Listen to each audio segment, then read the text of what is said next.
this particular segment's called Tracking Against 1.5 Degrees. And aren't we living in interesting times as the rising cost of living bites for so many and the prospect of a recession in the US becomes a greater possibility? What happens to the global commitment to net zero? Has action on climate change become a nice to have rather than an imminent threat if we don't limit warming to 1.5 degrees? And will the issue continue to be a focus for companies and investors in a febrile global market?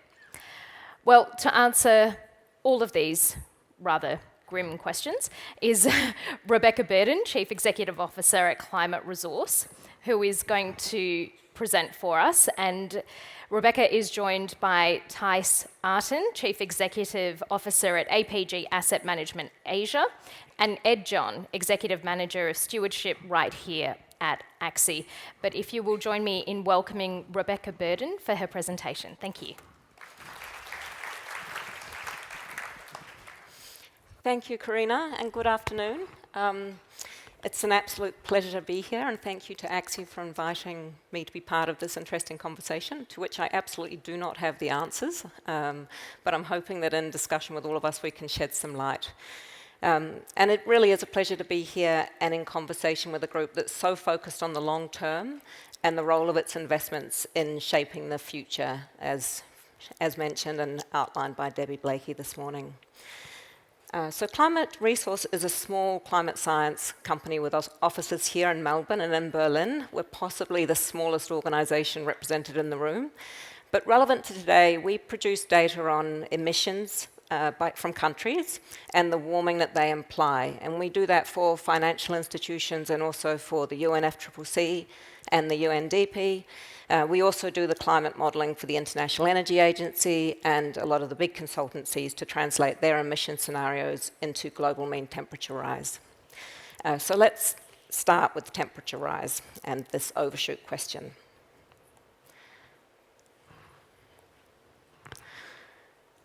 So it's clear that we're going to see warming of more than 1.5 degrees in individual years. A couple of weeks ago, the World Meteorological Organization confirmed that 2024 was likely the first year to be more than 1.5 warmer than pre-industrial temperatures.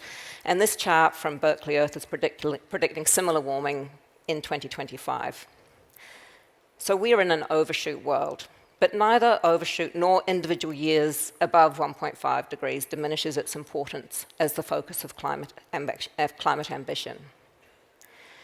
The other point I wanted to note is that the 1.5 degree goal relates to long-term average temperature rise in 2100.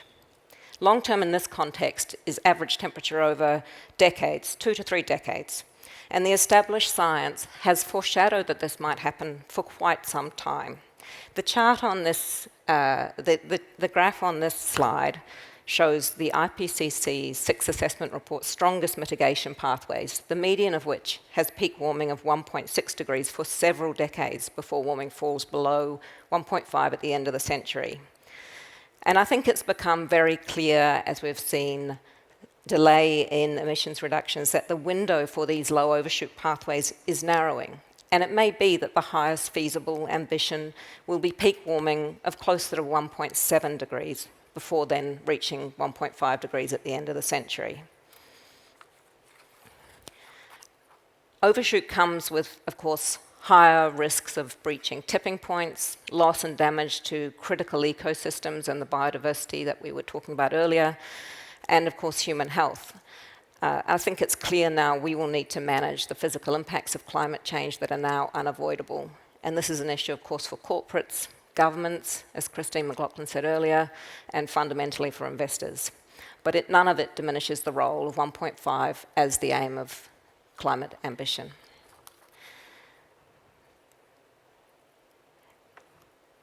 Economic loss is a the economic costs of loss events is a very narrow lens through which to look at the impacts of overshoot and warming, but it is concrete and it's easy to see the progression over time.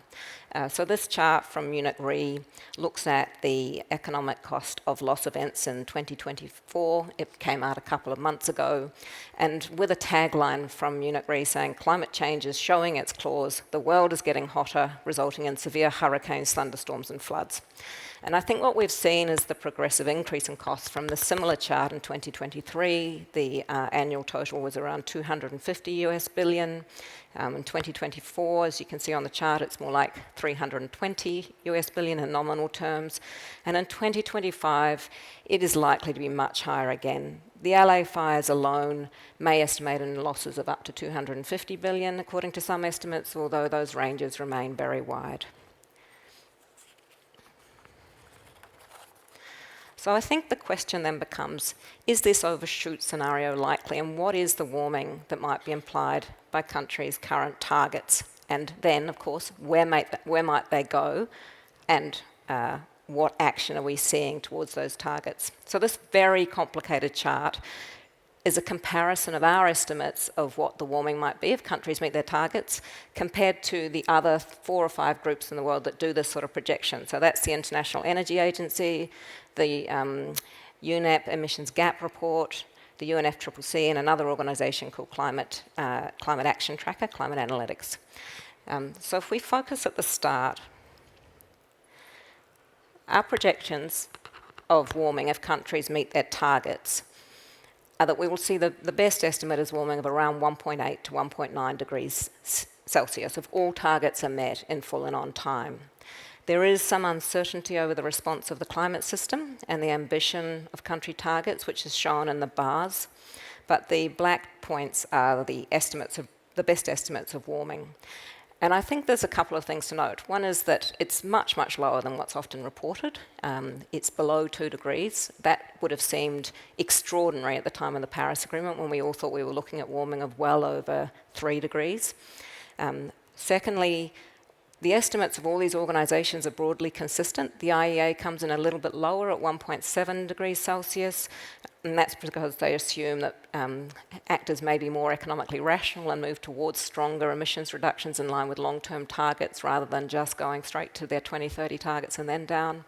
And the third point is that these are little changed since 2022, and that's really because we haven't seen a lot of increase in ambition, and that will hopefully come this year, or at least we'll see updated targets this year.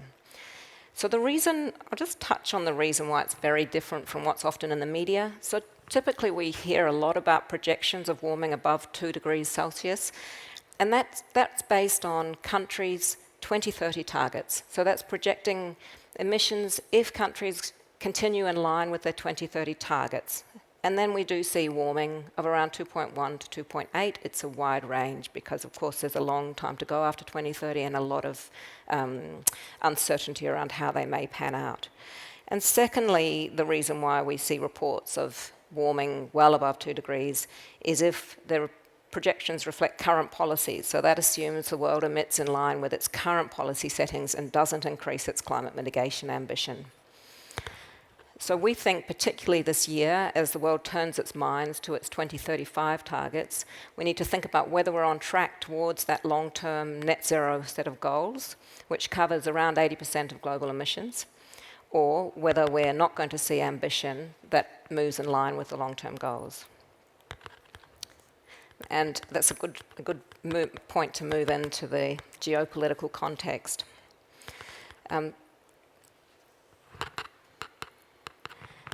Before I'll do that, I'll just touch very briefly on the formal process in this rules-based order in which we've all been operating. So under the UNFCCC, we are expecting to see all countries submit new targets for 2025 this year. They were due on the 10th of February, but we've only seen 19 targets come forward so far from countries that cover about 20% of global emissions. In reality, I think those in the climate negotiations process always expected we would not see targets roll in until middle of the year and just prior to the COP30, which is in Brazil in November.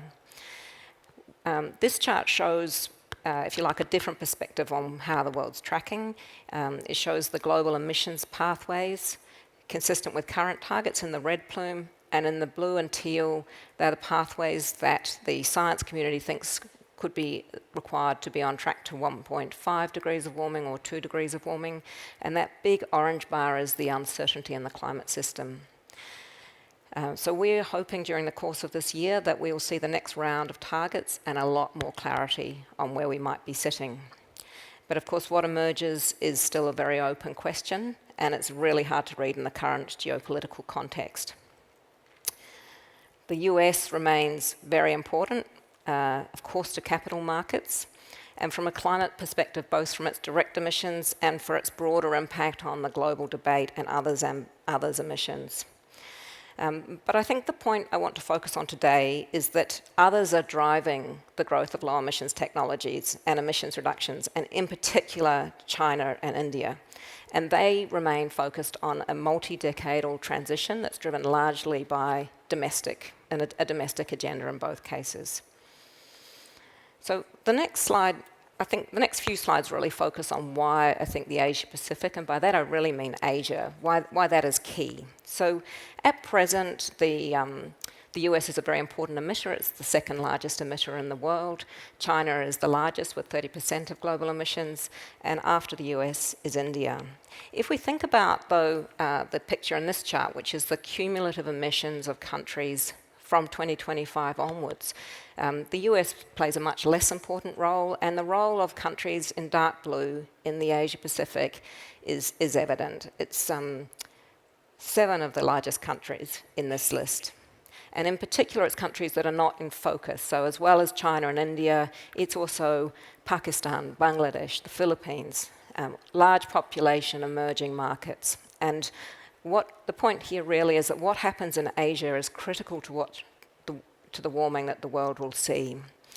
Now, this does not include a scenario in which the US waters down the Inflation Reduction Act, and that is also something that we'll need to keep in focus.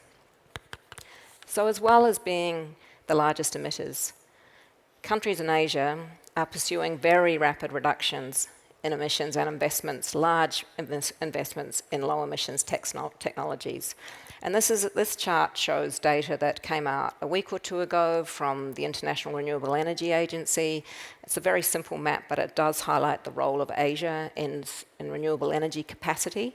The capacity of the large other circles, and the additions are in the text underneath. And it's very clear the role of Asia in this. Last year, China in particular accounted for 64% of global new renewable energy capacity. And I think, as I said earlier, this is really driven by its domestic agenda as much as anything. One excellent China analyst, Lori Miglioverti from CERA, estimates that in 2023, clean energy was behind 40% of economic growth in China. So this is not driven by the geopolitical context as much as it is by its own domestic agenda. And we're seeing similar staggering rates of increase in solar installations in other countries, including India and Pakistan now. So because of China's outsized role, before wrapping up, I'll just turn very quickly to look a little bit more closely at this. The two charts, one shows the change in electric new energy vehicles, so that's electric vehicles and also hybrids. And the one below is the investment in solar PV and renewable energy generation generally.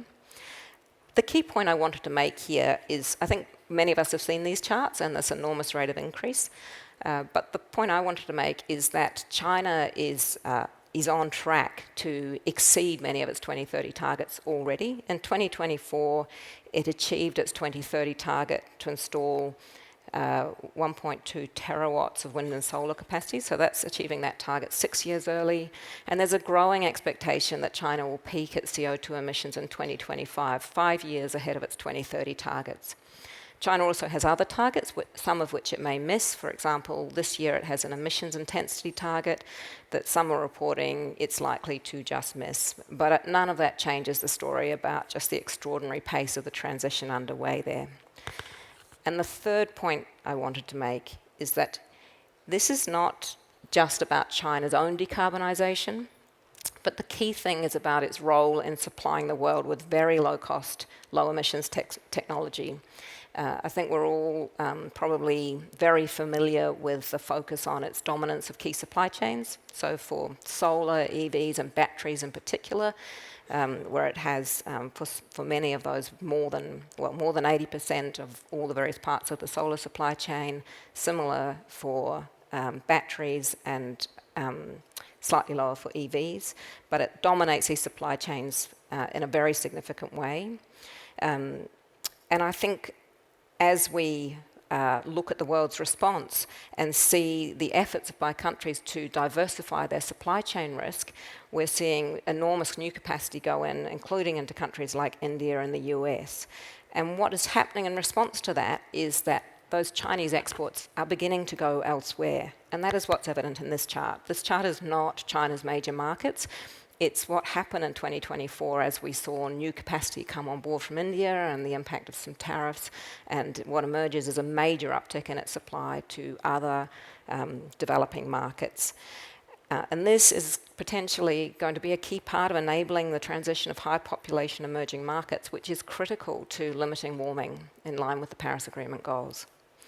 So I suppose in closing, and before we just go to the panel, I wanted to say that the key points really are limiting warming to 1.5 remains the focus of a multi-decadal transition and the critical target. But we also need to prepare for the physical impacts of overshoot.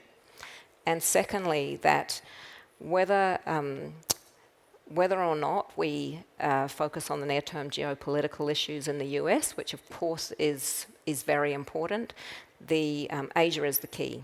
And the rapid transitions we're seeing there are driven by their long-term domestic agendas rather than near-term geopolitical constraints.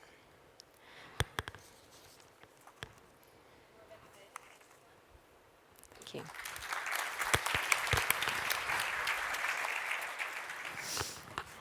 Rebecca, thank you so much for that. So much great information there. I wanted to know whether your analysis has changed at all. You said, of course, the US is important, but Asia is key.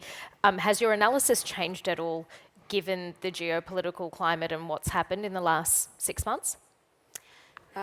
That's such an interesting question. So our analysis of the warming has not yet changed, but we are doing a lot more scenario analysis and really trying to interrogate the impact of different policies. And I think we're watching a lot more closely all of the data that's coming out on a monthly basis as to what actions are happening and what capacity we're seeing going into different markets in order to see how countries are actually tracking as opposed to the news cycle. So, Thijs, I wanted to ask, APG is investing close to 600 billion euros, is that right, on behalf of Dutch pension funds? Can you tell us some more about that and how you're navigating some of the challenges in this space now? Yes.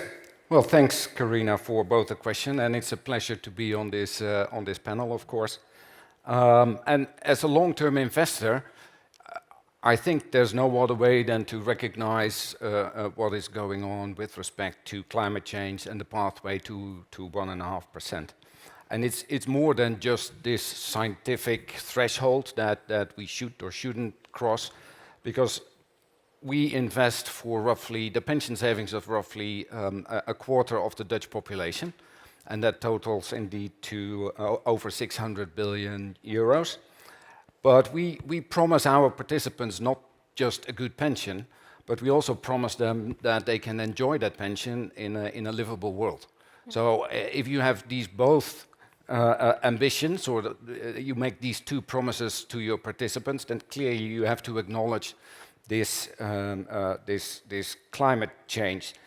And I think it's more than this scientific threshold, because the extremes are already very tangible. I've looked up some facts about Australia, but I think last summer was one of the hottest one on record. There was a huge impact of a tropical cyclone Alfred, and we've got similar type of events in Dutch weather and climate as well. And that doesn't imply that now that it's tangible, that the way forward is easy. because countries will weigh their energy needs given the growth of population, for example, here in Asia Pacific, and the rise in income. National security is of course an important one, and we need to balance that with going green or this green transition. So what do we do as a long-term investor? We've set goals for ourselves as well, and our portfolio needs to be net zero in 2050. There's a halfway milestone as well. We want that the carbon emissions are halved in 2030 versus our 2019 portfolio. And given the amount of money that we manage, I think it is possible for us to have meaningful impact. It allows you to do significant investments. We own 170,000 hectares of forest in Australia. And of course, we make use of our influence to engage with companies as well. So the attitudes towards ESG and towards climate change have changed and will change since we've been doing our business. But I think it's important to focus on what we can do. And that implies that we will be engaging with our assets and the companies that we invest in and make sure that they are responsible actors. When you say the attitudes have changed and they will continue to change, can you give us some insight on that? Well, I think we already touched upon this. I think that the US went through a major shift since the last election. So, on the other hand, long-term trends do not change by the outcome of an election. So that's what I'm referring to when I talk about attitudes will change. I think it's very much like a pendulum. But it's important then so one more point on our responsibility as investors is I think it's very important to keep in mind that you should be focusing on real-world outcomes. So, well, you don't move 600 billion around in a day, but theoretically you could make your portfolio green in a couple of days by buying and selling, but that doesn't change anything in the real world. So the hard work is actually to engage with companies and to try to make improvements in the real world. And Ed, on that notion of engaging with companies, how are Australian investors responding to the current environment? Well, I think it's been talked about today, and certainly hearing from some of Australia's largest boards this morning, that element of we saw these as critical business risks yesterday and last year and for the past 5 years, and that hasn't changed. So some of the outlook, some of the analysis that Rebecca's presented has changed over time, but that concept of thinking long and working through these challenges certainly hasn't gone away. I think one thing that strikes me from Rebecca's presentation, and I think a lot of companies are working through this, and that's the importance of 1.5, and some media around, okay, we're almost there or we're about to exceed. But I often use that car speed check analogy. So, imagine we're sort of driving along the freeway. We've got Ali Moore turned up on ABC, of course. Thanks, Ali. But we see, 100 kilometre speed limit. And okay, we're engaged in the radio discussion. We look up and we're actually driving at 110 kilometres an hour. The sensible driver says, okay, I'll ease on the brakes and continue on. You don't sit there and think, well, I'm already over 10 kilometres over. Technically the car's specs say I can go up to 220, so why don't I just try that out now and see how it goes? And I think, again, investors, companies and policymakers are in that sort of sensible driver mentality. Again, you can have the sensible driver or the kind of Evel Knievel piece. And I think, the consensus is in that sensible driver, but recognising the complexity of the transition and that some of those long-term targets, which may have been set, 5 or 10 years ago and seemed so clear, are hard. And how they're achieved and how targets are tracking are hard, but people aren't moving away. And for Australian companies, there's revision or questioning of are we going to make our targets, but that's very different to throwing them out completely or getting rid of them. So I think that aspect of the speed check, of staying informed. I think the element, and again, when we look at resources like the World Economic Forum, looking globally, they chart the top 10 risks for the global economy over 10 years. And again, climate is number one in terms of extreme weather impacts that Ty's mentioned. But actually the top 4 are all versions or all aspects of climate. And actually the emerging risk is misinformation and disinformation. So I think those two things came together in Rebecca's presentation. The other thing I think we're seeing in many discussions with boards is a move away from the anecdote. How many conversations have we had with others where you hear reference to, I've just spoken to someone who's just returned from Japan and here's my new view on hydrogen, or I just heard from someone who's listened to a podcast on an issue, let's update our thinking. The sorts of analysis that Rebecca and her team are doing, I think, are exactly the thing that's needed within the boardroom, that deeper consideration of these factors, all mindful of there's not a simple answer or a silver bullet. So on that, Rebecca, and a question from the audience, how can we demand 1.5 degrees aligned climate plans of companies when we don't demand this of our governments? Why should business be more ambitious than policy? You don't need to provide the solution, but it's more just to open the discussion on that front. Yes, I'm interested in everybody's views on that. I think that the role of shareholders and institutional investors and what they demand of companies is critically important. It's a judgment call, and different investors place different weight on corporate action. Across the political context, personally, I absolutely do look for a government to be responding in a manner that's aligned with 1.5 and limiting warming to 1.5. But unfortunately, there's a diversity of voters out there, maybe good, maybe bad, and there are a diversity of views. So I think the corporate landscape undoubtedly also reflects that. But for those investors in long-lived assets, for those investors in assets that have high stranded asset risk, which is in all fossil fuel assets, it's very important that they have a clear strategy for responding as the world transitions, and they would be given countries who are meant to be increasing their ambition this year have set themselves pathways aligned with somewhere between 1.7 and 1.8 degrees of warming. They would be well advised investors to be thinking hard about companies that are not 1.5 aligned. It's a major business risk, I think, for all the reasons, and that's evident for all the reasons Ed just outlined. I'd argue that this question is a bit in the category, don't ask what your country can do for you, but what you can do for your country. So if you have certain ambitions, if you want to provide pensions in a livable world, then you need to assess what's being done for that. And if then policy doesn't go far enough, then maybe you or your goals for an institution should go beyond that, what's needed to deliver what you want for your participants. If then policy is lacking, then hopefully it will catch up, but it doesn't imply that you can sit back and wait for policy to catch up.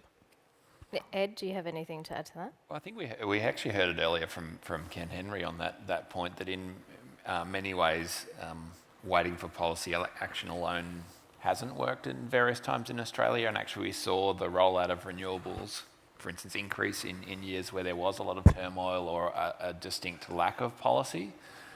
Obviously, over the long term, policy needs to be there to support that transition, both for companies and investors, and hopefully also to unlock a lot of the opportunities. And I'm sure we'll talk about that. But when we think about the renewable energy transition, I think last year there was $2.1 trillion, so trillion with a T, spent on the renewable energy transition, and that's expected to grow to something like 4 to 8 trillion as we sort of meet the mid-century targets. And if we think of it again, use the opportunity side of that equation, and that includes adaptation and avoiding physical risk. That policy engagement should go beyond just the 1.5 alignment. So you're not concerned at all that because of what we're seeing occurring in the United States, that Australian companies might start rethinking their ESG policies? There's certainly concern, but we haven't seen that. And I was reflecting on this ahead of the panel. I think part of it reflects the history up to now. And if I use the example of mandatory climate reporting for companies, which we've already talked about today, there was work in Australia where companies had already been reporting against the TCFD, looking at these issues strategically for some years before that legislation. So as the ISSB emerged, you saw this emergence of investor voices supporting decision-useful climate information from companies, companies advocating in support of that change, industry associations including high emissions or hard to abate industries actually supporting that transparency, similar things on the safeguard mechanism, and quite a sensible discussion. Sure, issues around the edges, but I think a really strong consensus emerged, and again we heard some of that from the directors panel this morning.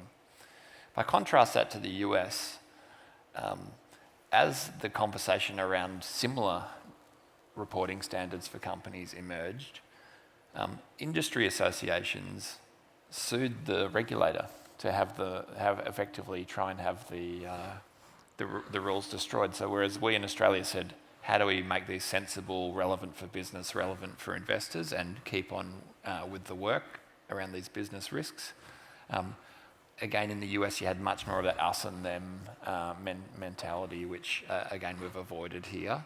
And I think for a lot of companies, again, it was seen as a core business issue. So strange to say, hey, this was the right thing to do for us and strategic, and then suddenly take that policy to the shredder when some of those short-term, noisy voices get raised. Tice, a question from the audience. What is the role for investors to ensure a just transition so that workers and communities aren't left behind in the necessary task of decarbonisation?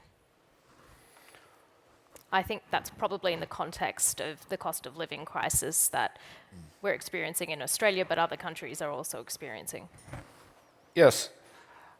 And I was last year in India, and there this question also came up, because what is probably unfair, or at least it makes it harder, is that developing countries are dealing with more or less a double problem. They're both experience significant economic growth, which will lead to significant energy needs.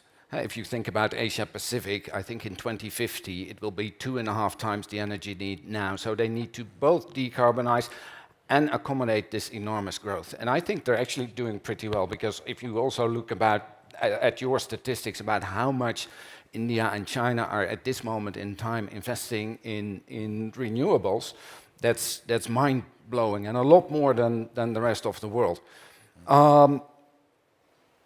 If I pay pensions to my participants, of the roughly €5 that we pay out, €1 was paid in pension contributions. So we're very much heavily dependent on returns. So as an institution where people have to save mandatory, I can't do concessions on returns. I can't go to India and say, I'm going to give you a lower cost of capital versus others to help out with this just transition. I think there needs to be other mechanisms. But the thought crossed my mind based on, again, your slide, is that maybe geopolitics is actually helping out on that. And why is that? Because there's now a strong tendency for Western countries, who on average are a lot richer, to say, oh, but China has almost a monopoly on this cheap renewable energy equipment. And because of that, a lot of their equipment is now sold to what's usually called the global south. So that's the thought that came up when I was looking at the numbers. I thought, like, oh, so that there is some just transition in that if the cheaper equipment is going to the countries that are relatively poorer, and the more expensive equipment is going to the West that is also more capable of paying for that equipment. But we have to take into account returns as well. Rebecca, your response? On corporate responsibility for just transition. Well, I think we've seen examples in Australia. I mean, it's absolutely an issue for governments and corporates. The benefits of addressing climate change are very widespread, and the costs fall on the workers in industries which will be phased out rapidly. And I think there's definitely a responsibility for governments that's widely acknowledged. And corporates who do a good job of this, at least in Australia, have worked closely with governments to try to navigate that, and with more or less success, I would say. So is it a corporate problem solely? That hasn't been the experience to date. And I think it's probably very contextual, but it's also they absolutely have a role in the just transition. And we've seen, there's been a long and interesting debate in the Hunter Valley around the closure of coal-fired power stations there, and a very different debate in Victoria in the Latrobe Valley. And I would say the corporate response and the community response to those corporates has varied widely, and there's been reputational implications for each of them. So I don't think there's a simple one-size-fits-all argument, but it's also not something corporates can step away from when they are the owners and operators of high-emitting assets that are concentrated in particular communities. And have you noticed that, Ed, going around the country? The different responses in different parts of the country? Certainly, and we've been very pleased to see, and actually supported, obviously, things like the creation of the Net Zero Economy Agency to try and start to have some systems thinking around this, because often it was very company or site specific. And you had some poor outcomes, so things like the closure of Hazelwood here in Victoria, which was very short term, very abrupt, and had a major impact. Again, work done there to try and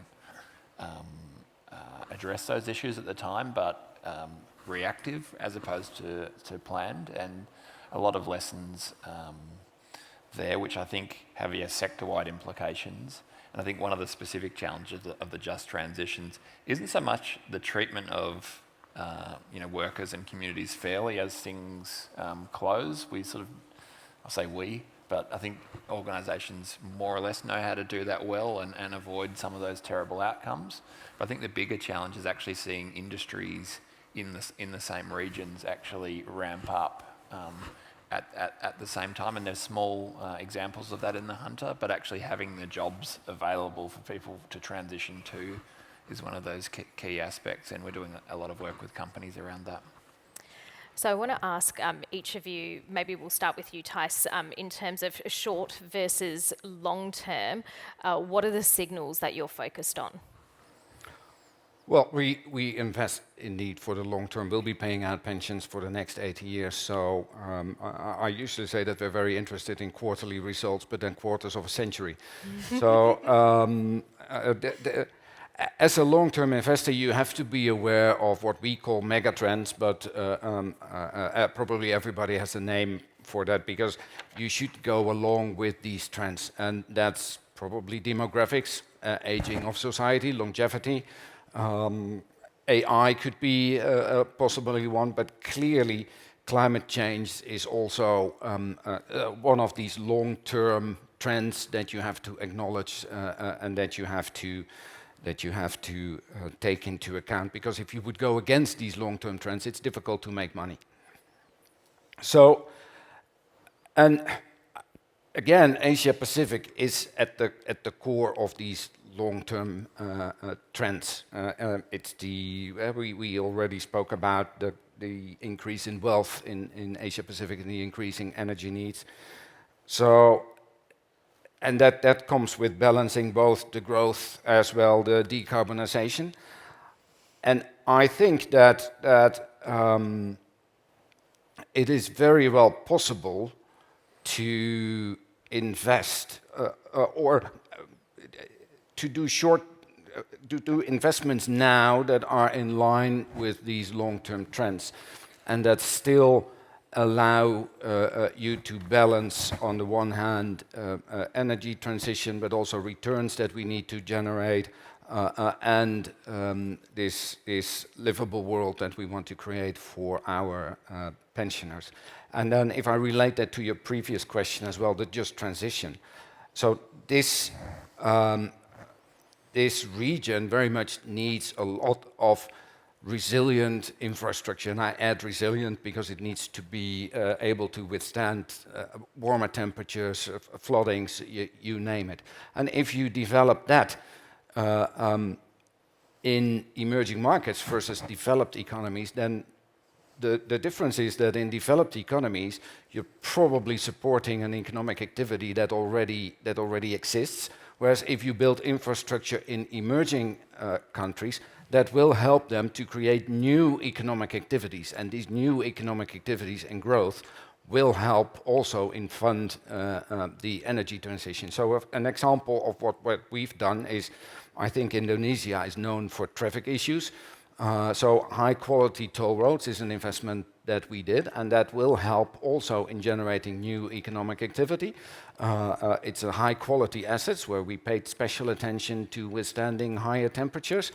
And at the same time then help, because of this larger economic activity, to fund the energy transition as well.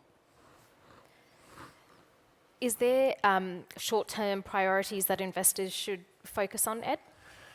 I think it's about approaching both together.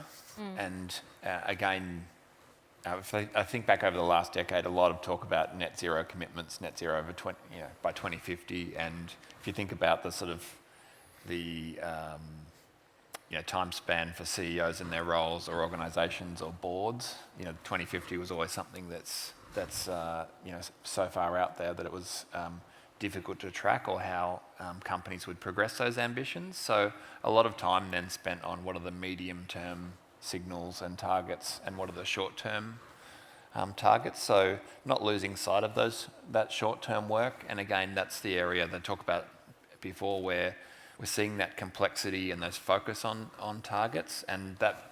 We've seen examples where companies have said we actually need to push back our short-term targets because the state of the energy grid in a particular, in South Australia or in a particular region is not where we expected it to be for these reasons. But I think extending that conversation to, well, if the infrastructure is not where it needs to be, what role can companies actually play with regulators or investing in some of these assets to unlock those barriers? So a lot more detail in the short term. As well as that focus of how do all these short-term activities actually contribute to that broader area. And I think for some of those short-term aspects, I think there was a while where every kind of micro decision was trying to bring Paris alignment into every, the shoes I'm wearing Paris aligned, or the drink I'm drinking, and a lot of advertising or potentially greenwash in some areas. And I think that's we've moved away from that to the more tangible targets that companies are setting, as well as kind of looking at some of those areas where technologies don't actually exist today to transition particular sectors. So how will that change in 5 years' time, in 10, in 15? So I think the conversation's moved more to those practical challenges. Rebecca, there's a question from the audience that I'm going to put to you because it sounds quite technical, and hopefully you'll be able to answer it. On outcomes, if 20% of Southeast Asia coal stations move to gas-fired, emissions are reduced by 1.5 times of the total of the annual Australian output. What's your thoughts on that as an outcome? That's a very complicated question. So I think, firstly, it's very hard to make those sorts of comparisons because if we think about China again, their coal-fired fleet is, to the extent that they're still investing in coal, it's supercritical coal. It operates much like a gas peaking plant here, so the emissions are lower, but they're nothing like the difference between an Australian coal-fired generator and an Australian gas-fired generator. There is a big focus, and I think also for a range of reasons, that sort of shift may be very unlikely. So the renewables, generally with some sort of firming, is the least cost option for new electricity generation capacity in most parts of Southeast Asia now. And whether or not they use coal or gas is a function of their existing infrastructure and domestic resources. So the reason why China uses coal for some of its firming requirements is because it doesn't have much gas, if any. So I don't think we'll see that, and I think in some respects it would be a very poor transition. So gas needs to phase out rapidly as well. To transition a coal fleet to a gas fleet really risks locking in large sunk costs, and it's likely to be a poorer outcome than an alternative way to supply that renewable energy generation. In fact, I think, so I suppose to some extent maybe that's a poor answer to the question, but I would definitely challenge the premise that that was either possible or likely to be a good option to pursue. Tice, sorry, Ed, did you want to add to that? I was just going to say those types of questions come up, and again, I want to avoid the anecdote of speaking to somebody who just came back from Japan, informing the view. But I think looking through that into which countries are we actually talking about, what does their existing energy system look like, and what options do they have? Because as Rebecca said, in many places, renewables are now actually the cheapest option. Not to say there won't be peaking plants or other gas investments that may emerge, but I think it's very country specific, and we need to move in some ways away from generalisations about here's how Asia feels or here's how North America feels, because it's some very different signals. Okay, well, I'm going to basically ask Tice that question now. Should we consider risks in Asia, the EU and the US differently? Yes. That's the short answer. Yeah. The longer answer is that these regions are very different. And I think we already spoke about that. So Asia is growing. It will need in 2050 2.5 times the energy that it needs now. So the question about replacing is probably a question that's not valid, because if you see the enormous amount that China is investing in renewables, that's just in keeping up with the demand. And it's very difficult from a Western perspective to tell people who are not at the development level that Western economies are, to deny them or to put on them a cap of the amount of energy that can be used, well, whereas we don't have such a cap. So Asia is struggling with its growth and keeping up with the energy demand, and I think they're doing a great job in trying to meet that demand as much as they can with renewables. Europe is a very different story. Demographics are very different. So whereas in Asia we see lots and lots of people rising to middle income, actually in Europe that is dropping just because of demographics. Europe has strong regulation, and I'm sure there's no European regulators here, maybe slightly too strong, but I think they acknowledge that as well. So that requires a very different approach. And the US, well, they switched from the Inflation Reduction Act to drill, baby, drill. So, you can't lump this all together. The only thing that's important for us investors is that we do need to realize, because there's a tendency now for home buyers. And what is important is to realize that these are global problems. And if you put a dollar to work, then you really should think about where do I get the most bang for that dollar. And then where that actually is not that relevant. If I can spend $1 in one region and it only delivers me half of what I could achieve in a different region, that's probably then where my allocation should go to. So we're running out of time, and I want to hear from each of you on this final question, which is about the opportunities, the investment opportunities that this all presents in the lead up to 2030. Rebecca? Yes, I think it's a great place to finish, focusing on the opportunities. So I think, and picking up on the discussion earlier about the difference between the short and the long term, in some respects, we're no longer just, the long term is now. Like we absolutely need to be moving to the low emissions technologies now. And in the period to 2035, we need to see a sharp change in the trajectory. And the other thing about those opportunities, so firstly, it's a rare moment that there is great clarity around a whole lot of capacity that needs to be replaced with alternatives, and a whole lot of demand that needs to be met that's going to be different. There are enormous opportunities in the energy transition, and we're seeing that play out in lots of markets where there's been a rapid phase out. A lot of the European markets have seen near total phase out of coal in the last 10 years. It's absolutely possible, and phase in of new energy generation sources for Australia. And I think this is true globally as well.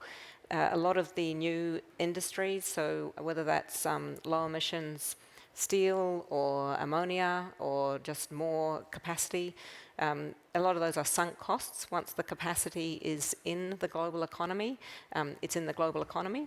So if you are very late to that game, you may not be part of that story. And for Australia, that has a narrative around its enormous renewable energy capacity and the role it can play, I would say the opportunities are here right now, and government and the corporate sector should be, and investors should be moving to realise those opportunities. Yeah, there might be some capability issues here.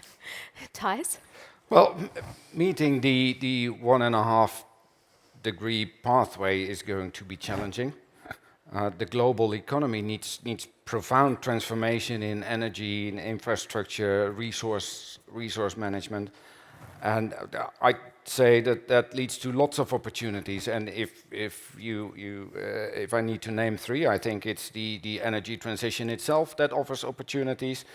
It's climate resilient infrastructure, but also biodiversity. Biodiversity was addressed earlier today as well. And I think it's recognized that that's also an essential goal in achieving climate goals. So the 170,000 hectares of forest, half of that is preserved for biodiversity reasons. So the challenge is in aligning these opportunities with the speed that we need. So, and in that sense, I very much agree with your observation that very much every investment decision that you take that must contribute to a future that is both sustainable and enjoyable as well. Ed? I guess to reiterate that aspect of follow the money. So again, Bloomberg's numbers last year were $2.1 trillion, so it's an 11% increase, and all of the projections out that is only going to accelerate both on the transition as well as addressing physical risk and adaptation.